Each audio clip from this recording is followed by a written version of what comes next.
أعوذ بالله من الشيطان الرجيم. بسم الله الرحمن الرحيم. ولا تجادلوا أهل الكتاب إلا بالتي هي أحسن إلا الذين ظلموا منهم وقولوا آمنا بالذي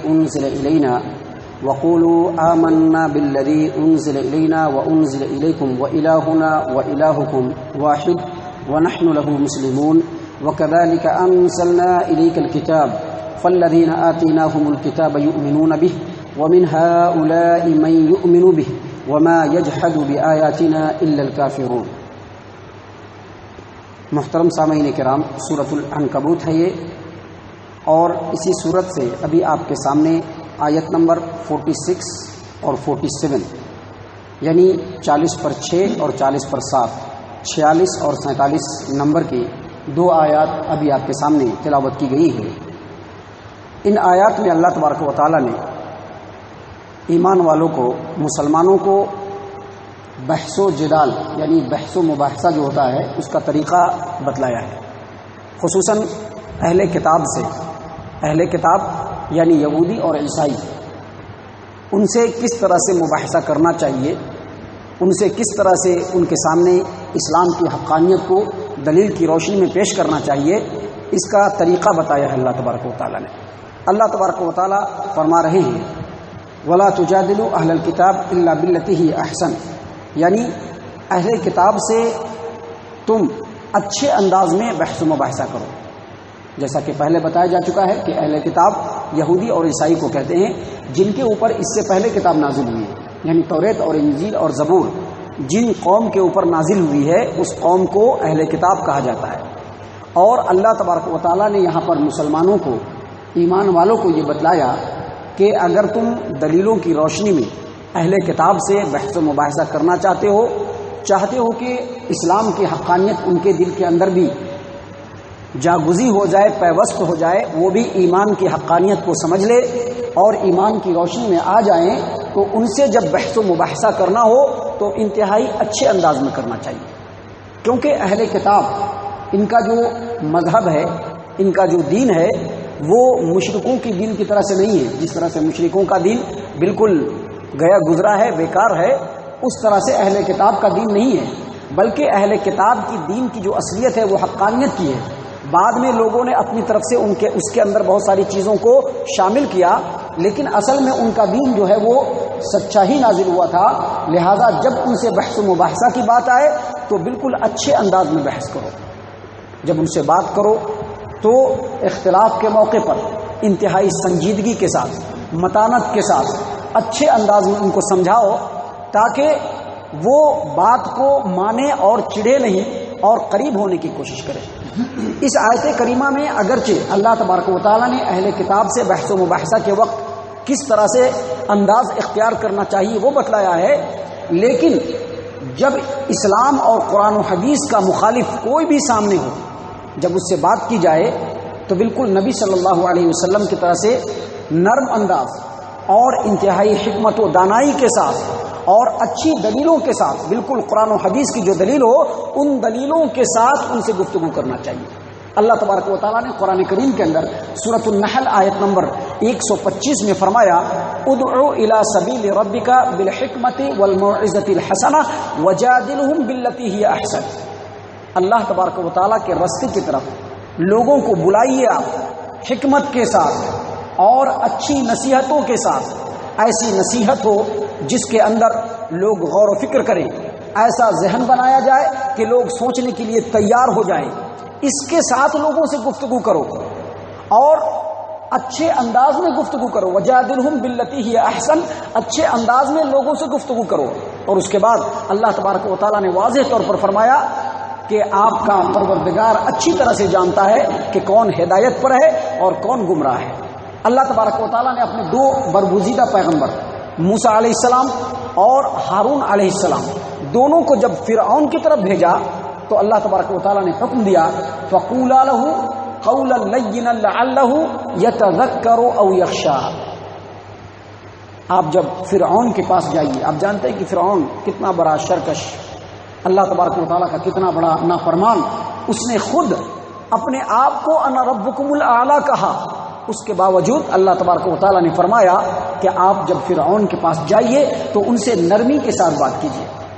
جب ان سے جائیے اور توحید کی حقانیت کو جب ان کے سامنے پیش کیجیے تو انتہائی نرمیت کے ساتھ پیش کیجیے. شاید آپ کے نرم انداز سے اور نرم گفتگو سے اور بہترین طریقے سے ممکن ہے کہ وہ اللہ تبارک و تعالیٰ سے ڈر جائے اور نصیحت حاصل کرنے لگ جائے. تو ایک داعی کو ہمیشہ جب بحث و مباحثہ کا موقع آئے تو اس وقت انتہائی نرم انداز اختیار کرنا چاہیے. الا الذین ظلموا، اللہ نے آگے واضح کر دیا، فرمایا ولا تجادلوا اہل الکتاب الا بالتی ہی احسن، اہل کتاب سے اچھے انداز میں بحث و مباحثہ کرو. الا الذین ظلموا، لیکن جو ظالم ہیں، جو بے انصاف ہیں، ان کے ساتھ نرمی برتنے کی ضرورت نہیں ہے. اللہ تبارک و تعالیٰ نے رسولوں کو دلیلوں کے ساتھ اس روئے زمین پر بھیجا ہے، اور اللہ تبارک و تعالیٰ نے میزان کو قائم کیا ہے جس کے اندر حق اور باطل کا انصاف ہو جائے. اور اللہ تبارک و تعالیٰ نے لوہے کو نازل کیا ہے تاکہ لوہے کے ذریعے سے ان لوگوں کو سیدھا کیا جائے جو اللہ تبارک و تعالیٰ کے حکموں سے سرتابی کرتے ہیں، نافرمانی کرتے ہیں. اس لیے اللہ تبارک و تعالیٰ نے فرمایا الا الذین ظلموا، لیکن جو بے انصاف ہیں، جو ظالم ہیں،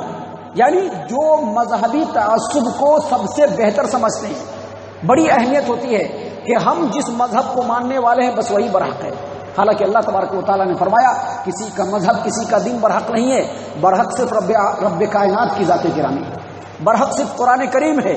برحق صرف نبی کی ذات ہے، اور نبی کی زبان سے جو باتیں نکلی ہیں بس وہی برحق ہے، باقی کوئی برحق نہیں ہے. اس لیے اللہ نے فرمایا کہ اہل کتاب سے جب بحث و مباحثہ کرو تو اچھے انداز میں کرو. الا الذین ظلموا، لیکن جو ظالم ہیں، جو مذہبی تعصب کو بڑی قدر و منزلت کی نگاہ سے دیکھتے ہیں، جو اپنے موقف پہ تعصب برتتے ہیں اور جو ہمیشہ ضد اور ہٹ درمی پہ قائم رہتے ہیں اور دلیل آ جانے کے باوجود اندھے بن جاتے ہیں، ان لوگوں سے آپ قتال کیجیے. بحث و مباحثے میں ان لوگوں کے ساتھ سختی برتیے. جس طرح سے مکہ کے اندر ابو جہل اور اس کے ساتھی،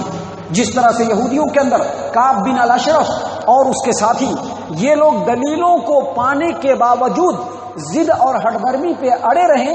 ایسے لوگوں سے اچھا انداز اختیار نہیں کرتا ہے، بلکہ عام لوگوں سے. اللہ تبارک و تعالیٰ نے آگے فرمایا ولا تجادلوا اہل الکتاب الا بالتی ہی احسن، اہل کتاب سے اچھے طریقے سے آپ گفتگو کیجیے، مگر وہ لوگ جو ظالم ہیں ان سے واضح طور پر کہہ دیجیے قولوا آمنا بالذی انزل الینا، جو ہم پر نازل ہوا ہے ہم اس پر بھی ایمان لاتے ہیں، وانزل الیکم، اور جو تم پر نازل ہوا ہے ہم اس پر بھی ایمان لاتے ہیں. کیونکہ اہل کتاب جو ہے ان کے اوپر جو توریت نازل ہوئی وہ سچی ہے، اگرچہ اس کے اندر لوگوں نے اپنی طرف سے بات ملایا ہے، لیکن توریت پر ایمان لانے کا ہمیں حکم ملا ہے، انجیل پر ہمیں ایمان لانے کا حکم ملا ہے، زبور پر ہمیں ایمان لانے کا حکم ملا ہے. اسی لیے اللہ تبارک و تعالیٰ نے کہا کہ جب ظالم لوگوں سے سامنا ہو تو ان سے کہہ دیجئے بھائی ہم اللہ پر ایمان لاتے ہیں، اللہ نے جو ہم پر نازل کیا ہے اس پر ایمان لاتے ہیں، اور جو تم لوگوں پر نازل کیا ہے اس پر بھی ایمان لاتے ہیں. ہمارا اور تمہارا معبود دونوں کا معبود ایک ہے، یعنی اللہ تبارک و تعالیٰ، اور ہم اسی کے فرما بردار ہیں. یہاں پر باریکی کے ساتھ اللہ تبارک و تعالیٰ نے ایک اشارہ یہ بھی دیا کہ جب مخالفین سے مباحثہ ہو، اہل حق کو، قرآن و سنت کے متبع کو جب مخالفین سے مباحثہ ہو، بحث و مباحثہ ہو جائے تو اس وقت ایسے جگہوں کو اختیار کرنے کی کوشش کی جائے جس میں دونوں کامن ہو. مثال کے طور پر اللہ کو ہم بھی مانتے ہیں، اللہ کو یہودی اور نصرانی بھی مانتے ہیں. مثال کے طور پر ہمارے یہاں بھی رسول آئے، ان کے یہاں بھی رسول آئے، تو ایسی چیزوں کو پہلے سامنے لانا چاہیے تاکہ نفرت کے بجائے باہمی محبت آئے. ہم جو دلیل کے ساتھ بات پیش کریں اس کو ان کے اندر قبول کرنے کی صلاحیت پیدا ہو جائے، وہ ہم سے قریب ہو جائیں اور اس کے بعد ان کے پاس اپنی دلیل پیش کریں تاکہ وہ چڑھنے کے بجائے ہم سے قریب ہو جائیں. اللہ نے ایک طریقہ بتایا کہ اس طرح سے بحث کرنا چاہیے. یہاں پر ضمناً ایک بات یہ بھی معلوم ہوئی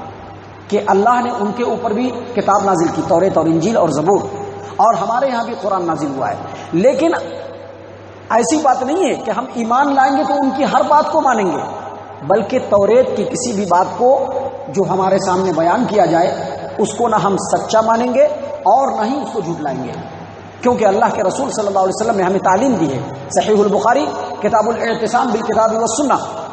باب قول النبی صلی اللہ علیہ وسلم لا تسألوا اہل الکتاب عن شیء، حدیث نمبر 7362 7362 نمبر کی روایت ابو ہریرہ رضی اللہ عنہ بیان کرتے ہیں کہ اہل کتاب مدینے کے اندر توریت کو عبرانی زبان میں، ہبرو زبان میں پڑھا کرتے تھے، وَيُفَسِّرُونَهَا بِالْعَرَبِيَّةِ لِأَهْلِ الْإِسْلَامِ، اور مسلمانوں کے لیے اس کو عربی میں تفسیر کرتے تھے۔ اللہ کے رسول صلی اللہ علیہ وسلم کو جب یہ بات معلوم ہوئی تو مسلمانوں کو سمجھاتے ہوئے کہا لا تصدقوا اہل الکتاب ولا تکذبوہم، ان کے بات کی نہ تم ان کی بات کو نہ تم سچا مانو اور نہ ہی ان کو جھٹلاؤ، اور ان کو کہہ دو کہ ہم پر جو نازل ہوا ہے ہم اس پر بھی ایمان لاتے ہیں، اور جو تم پر نازل ہوا ہے ہم اس پر بھی ایمان لاتے ہیں، ہمارا اور تمہارا رب اللہ تبارک و تعالی ہے اور ہم صرف اسی کے فرما بردار ہیں۔ اس کے بعد اللہ تبارک و تعالیٰ نے یہاں پر ایک اور بات سمجھانے کے لیے کہا وَكَذَلِكَ أَنزَلْنَا إِلَيْكَ الْكِتَابَ فَالَّذِينَ آتَيْنَاهُمُ الْكِتَابَ يُؤْمِنُونَ بِهِ وَمِنْ هَؤُلَاءِ مَن يُؤْمِنُ بِهِ وَمَا يَجْحَدُ بِآيَاتِنَا إِلَّا الْكَافِرُونَ۔ اے نبی صلی اللہ علیہ وسلم، جس طرح سے دوسرے رسولوں پر ہم نے کتاب نازل کی، مثلا موسیٰ پر توریت نازل کی، عیسیٰ علیہ السلام پر انجیل نازل کی، داؤد پر زبور نازل کی، ابراہیم علیہ السلام پر بعض صحیفے نازل کیے، تو جس طرح سے ان لوگوں پر ہم نے کتاب نازل کی، اے نبی صلی اللہ علیہ وسلم آپ پر بھی ہم نے کتاب نازل کی، اور جب آپ پر ہم نے کتاب نازل کیا تو بہت سارے انصاف پسند اہل کتاب جب انہوں نے دیکھا کہ قرآن اللہ کی طرف سے نازل ہوا ہے تو انہوں نے سمجھ لیا کہ جہاں سے توریت، جہاں سے انجیل اور جہاں سے زبور نازل ہوا ہے وہیں سے یہ قرآن بھی نازل ہوا ہے، لہذا فوراً اس پر ایمان لے آئے، فوراً اس کو پڑھا، اس کی دلیلوں کو سمجھا اور اس کے اوپر ایمان لے آئے، اور مکہ کے بھی بہت سارے انصاف پسند لوگ اس پر ایمان لے آئے، لیکن اس کے باوجود بہت سارے لوگ اڑے ہوئے ہیں۔ کیا مطلب یہ کہ اس قرآن کے اندر ہر طرح کی نصیحت کی چیزیں موجود ہیں،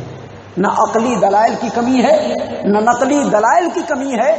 یہی وجہ ہے کہ بہت سارے اہل کتاب ایمان لے آئے اور بہت سارے مکہ والے ایمان لے آئے، اور اس پر ایمان صرف وہ نہیں لائے جو تعصب میں پڑے ہوئے ہیں، جو ہٹ درمی پر پڑے ہوئے ہیں، جو ضد میں پڑے ہوئے ہیں۔ آج بھی قرآن کی آیات اور نبی کا فرمان کسی کے سامنے پہنچتا ہے اور وہ اس کو ماننے سے انکار کرتا ہے، اس کا مطلب ہے اس کے اندر ضد ہے، اس کے اندر ہٹ درمی ہے، وہ اپنے